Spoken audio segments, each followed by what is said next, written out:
Welcome to Bible Fiber, where we are encountering the textures and shades of the prophetic tapestry in a year-long study of the 12 minor prophets, one prophet each month. I'm Shelley Neese, president of the Jerusalem Connection, a Christian organization devoted to sharing the story of the people of Israel. Amos is our featured prophet for November, and hopefully you've already had the chance to read the first 2 chapters of Amos. Otherwise, this will feel like a lot coming at you. These first 2 chapters are called the Oracles Against the Nations, OAN. The Oracles Against the Nations comprise 7 judgment speeches against Israel's neighbors, the Arameans, Philistines, Phoenicians, Edomites, Ammonites, Moabites, and Judah, in that order. The 8th oracle targets Amos's audience directly, the northern kingdom of Israel. When I read these oracles, I put myself in the sandals of those Israelites who would have been hearing Amos prophesy for the first time. If I were Israelite, I'm sure I would have been clapping and amening every pronouncement of judgment upon my enemies. And at various points in Israel's history, the kingdom had suffered significant abuse by each of the named nations. Once Amos delivered the 7th oracle, his denouncement against Judah, I would have assumed it was his closing speech. 7 was the number of completion in Hebrew culture. But Amos surprises the Israelites with the final 8th oracle, and this time he was denouncing them directly.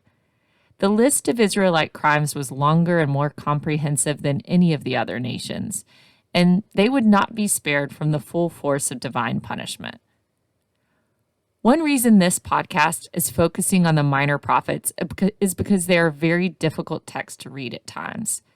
The text is often organized by theme or literary style rather than chronologically like in Genesis, Kings, or Chronicles. And as we talked about in Hosea, the nature of prophetic writing also means the voice can change from first to third person within the same passage, and the literary style can shift many times in one book. But the most difficult thing of all is that the minor prophets are absolutely filled with references to historical events in Israel's history and allusions to religious laws from Deuteronomy that only the most biblically literate grasp in the first reading. The guys at the podcast Bible Project fittingly refer to these as biblical hyperlinks. The text would be much easier to work through if we could just click on a hyperlink for every historical figure and event that we do not recognize. You may have felt this itch when you were reading the first 2 chapters of Amos. But in lieu of hyperlinks, I would like to walk with you through the first 2 chapters and provide a little condensed commentary for each of the 8 oracles. Amos follows a numerical formula to introduce each of his oracles. He always says, "For 3 transgressions of blank and for 4, I will not revoke the punishment." The only variation in this introduction is the city name that connects to each people group. This 3-4 pattern is found in other ancient Near Eastern literature. Look at even Proverbs 30 for an example of the 3-4 pattern also appearing in biblical wisdom literature. Based on the numeric formula, one would expect 4 crimes listed per oracle, but instead the number of crimes varies each time and is often only 1. As the oracles progress, they also escalate using the literary tool of parallelism to reinforce the crimes of each nation, and it reaches a climax with the crimes of Israel. Some Amos scholars note that the oracles are formatted like Egyptian execration texts. The execration texts are lists of the Pharaoh's enemies written on clay or stone. The texts were broken and buried as part of a magic curse or divination tradition. The oracles against the nations in Amos start with the most distant nations first, the Arameans, Philistines, and Phoenicians, and then move to nations with blood ties to Israel, the Edomites, Ammonites, Moabites, and Judah. Egyptian execration texts do the same, but they mostly move from enemies the greatest distance away geographically to Egypt's hostile neighbors. However, Amos's oracles are different from execration texts in a major way. The Egyptians used their ritual as a type of ritualistic war preparation that appealed to the divine by cursing their enemies beforehand. Amos seems to be doing something similar by cursing Israel's enemies at the start, But eventually the finger points directly at Israel, and this is one of the ways that biblical history telling is so much different than the way the Egyptians or other ancient empires told their stories. The Bible writers were very honest about the failings of their own people and leaders, in a transparent manner far removed from the worlds of the pharaohs. Throughout the oracles, Amos uses the names of large cities as synonymous with the nation. In the first oracle, he uses the numeric formula for 3 transgressions of Damascus, and for 4, I will not revoke the punishment. Damascus is synonymous with the Arameans, and the house of Hazael alludes to any member of the Aramean royal household. As the territory lying northeast of Israel, Aram posed a consistent threat to Israel's borders, particularly the geographically vulnerable region of Gilead. The Arameans coveted Gilead, one of Israel's northernmost cities on the east side of the Jordan River, for its lush farmland and its proximity to the King's Highway, an important trade route. Amos only names one sin to which the Arameans are guilty. They have threshed Gilead with threshing sledges of iron. 1:3. We don't know if Amos is describing the Aramean army literally torching Israelites with farm equipment, or if he is using the image as a symbol for the Arameans' brutality in war. God gave the territory of Gilead to the tribes of Gad, Reuben, and Manasseh, and by the standards of the Israelites, Arameans had no claim to the land. But the primary offense of the Arameans, according to Amos, was not their taking of the covenanted land, but rather their ruthlessness in battle. God's punishment against the Arameans was against the royal house, the elite, their fortified places, and the general population. This prophecy was fulfilled within a generation, and it comports with the narrative of Damascus's fall in 2 Kings 16. At the request and invitation of the kingdom of Judah, the Assyrian Empire destroyed Damascus, killed the king, and deported the citizens to Kir. According to Amos 9:7, the Arameans of Damascus had originally migrated from Kir, so they were returning to the land that they had already left. The second oracle is directed at Israel's longtime enemy, the Philistines. Out of all Israel's enemy nations, the Philistines are most familiar to Bible readers because of the famous stories like David and Goliath or Samson and Delilah. They occupied 5 cities along the southern coastal plain: Gath, Ashkelon, Ekron, Gaza, and Ashdod. Amos names all but Gath. Their primary sin, according to Amos, is their participation in the slave trade with the Edomites. Amos says they carried into exile entire communities to hand them over to Edom. 1:6. The reference here may be to an episode described in 2 Chronicles 21:16 and 17, when the Philistines raided the Judean king's palace and took the royal household into slavery. I wish I could say that this is a biblical example of outlawing slavery altogether as immoral. However, the laws of war in Deuteronomy did not forbid the practice of turning captives of war into slaves, but it did forbid the mistreatment of captives. See Deuteronomy 21:10-14.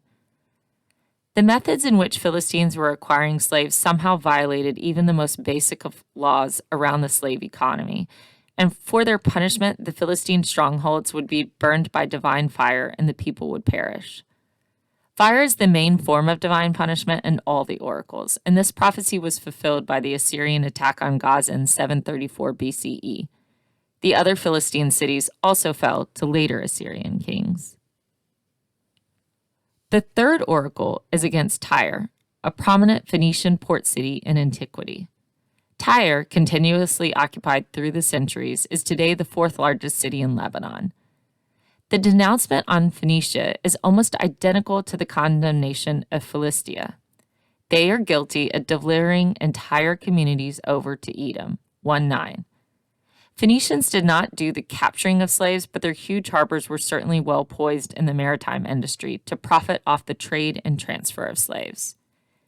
Amos adds one phrase to the condemnation of Tyre, that it didn't include against Philistia. They are not only guilty of the traffic of humans, but they violated a covenant of kinship.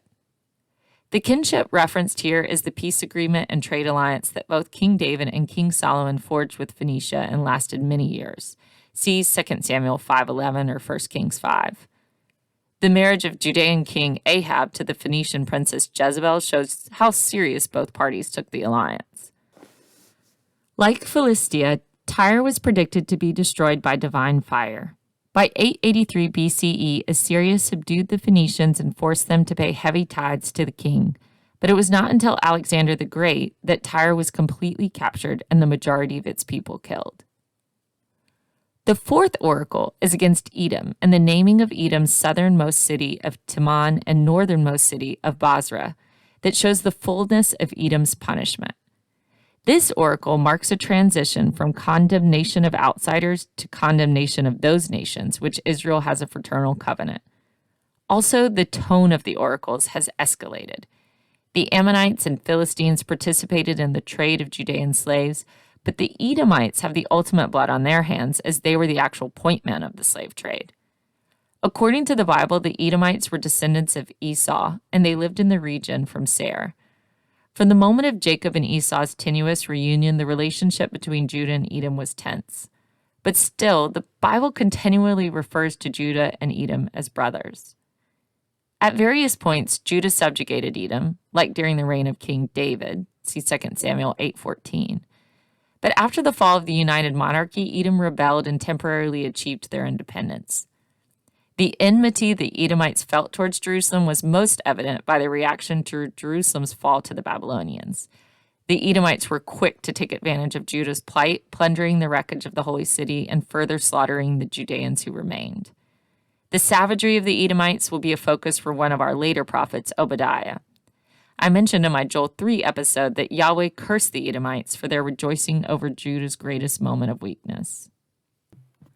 The fifth oracle was against another distant relative of Israel and Judah, the Ammonites. According to Genesis 19:30-38, the Ammonites descended from the incestuous relationship Lot had with his daughters after the fall of Sodom and Gomorrah. So technically, through the common patriarch Abraham, the Ammonites were cousins, even if they had the unfortunate origin story of being the products of incest. The land of Ammon with their walled city of Rabbah lay east of the Jordan. When the Israelites were entering the land of Canaan after their exodus from Egypt, God told them not to harass the Ammonites because the land they were on was their rightful possession through the lineage of Lot. Still, the Ammonites often caused problems for Israel and Judah. The sin that Amos highlights in his oracle is their use of excessive violence.